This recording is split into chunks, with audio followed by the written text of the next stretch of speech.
Naniwala sila sa kwento kahit hindi nila tinanong ang side mo. Kung hindi ka man lang nila tinanong kung ano yung side mo, malinaw na yun. Yung kwentong narinig nila, yun na rin ang pinili nilang paniwalaan. Hindi dahil nalito sila, kundi dahil desisyon nila. Curiosity is respect. Kapag may malasakit, magtatanong. Kapag wala, maniniwala na lang sa kwentong mas convenient sa kanila. At alam mo yung masakit na parte?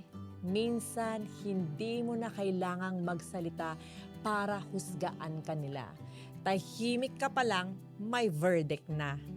Pero pakinggan mo to. Hindi mo responsibilidad ipagtanggol ang sarili mo sa mga taong ayaw ka talagang intindihin. Ang pag-i-explain sa taong sarado ang isip, nakakapagod, nakakaubos, at lalong dinidelay ang peace mo. Hindi lahat may karapatan sa kwento mo, lalo na yung mga nakinig lang para sumagot, hindi para umunawa. Yung mga taong gusto talaga ng totoo, maghahanap sila, magtatanong sila, makikinig sila, kahit hindi pabor sa kanila ang sagot.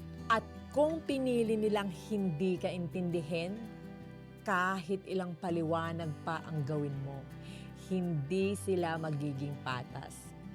Diyan papasok ang self-respect mo.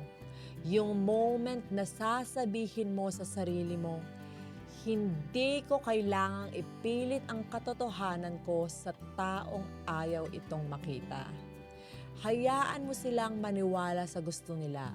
Ang mga taong mahalaga sa buhay mo, sila yung magtatanong, makikinig at magmamalasakit. At yung iba, hindi naman talaga sila meant magdala ng truth mo.